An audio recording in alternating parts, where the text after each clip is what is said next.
We wrote this letter first to express our support, to acknowledge what you have done, and to assure you that if the time comes for us as a country to even declare a lockdown, we will support you. We also drew our attention to the fact that a number of our people are poor. And so the measures that we have put in place, including the wearing of nose masks, sanitizers, and so on, quite a number of our people cannot afford. Therefore, we were urging government to, if possible, provide this free of charge to everybody who cannot afford, or subsidize it so that everybody can have access. So those are the two important issues that we raised in the letter. But we have followed the news after that. Some are even saying we are blaming President for the spread of the virus. That was not the intention at all. We wrote to express our support and to assure you that we will be with you, and we also pray for you. We wish that God gives you the courage, the wisdom, and the good health to lead us out of this crisis. We know that we will not remain this forever, and we are sure that you will also can count on us as workers, leaders, and of course, we need to engage the social partners, because if the time comes for us to lock down, what it means is that employers will have a role to play, workers will have roles to play as individual workers, and trade unions also will have a role to play. And the government is already playing a fantastic role. That role will have to change.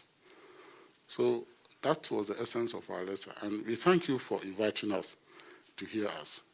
We are hoping that if the ministers are around, we can also go back to our people who are waiting for us and have something concrete to tell them. Thank you very much, Your Excellency. Thank you, Honorable Ministers. Thank you, colleagues. First of all, let me welcome all of you to the seat of government in our country, to Jubilee House, and to say how much I welcome this meeting. I'd hoped that we would have the meeting on Tuesday. When I got your letter on Monday, I asked for us to have an immediate meeting because I thought the issues you were raising were serious, as they should be, and therefore it needed for us to engage immediately. Unfortunately, it couldn't be possible.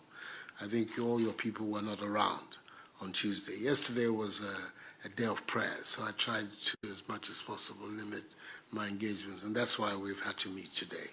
But it's still not late.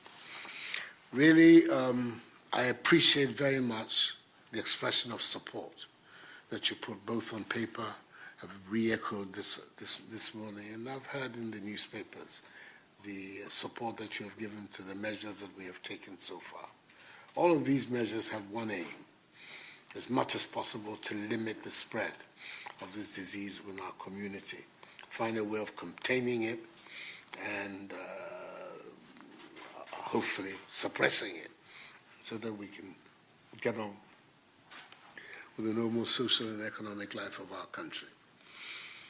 We are under constant review. We're looking at measures that we have taken and constantly reviewing them to make sure that we're abreast of the issue and can provide an effective antidote.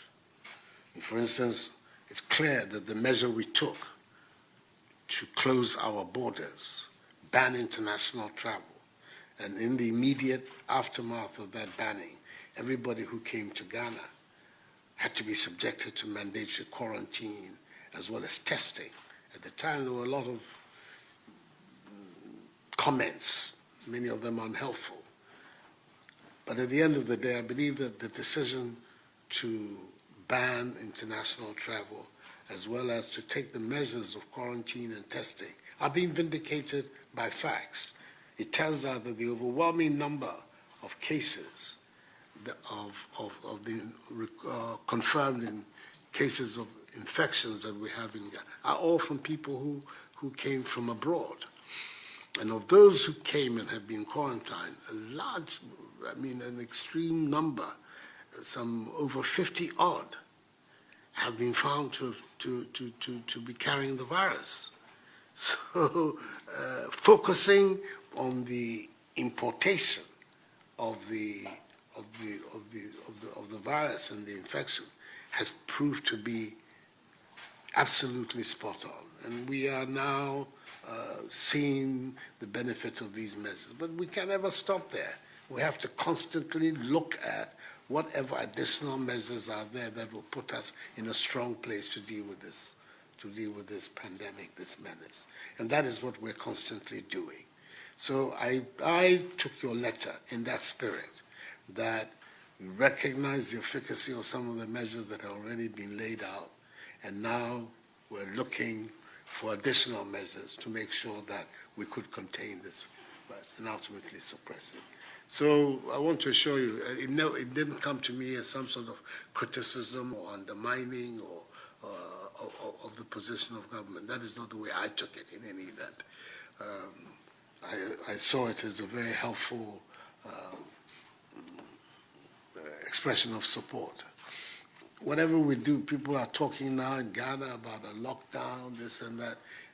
The majority of people who will be affected by decisions of that nature are the working people of our country, the ordinary people of Ghana. They're the ones who will be most affected. And it is important for us, when we're taking these decisions, to take into account their circumstances and conditions. You're going to lock down Accra.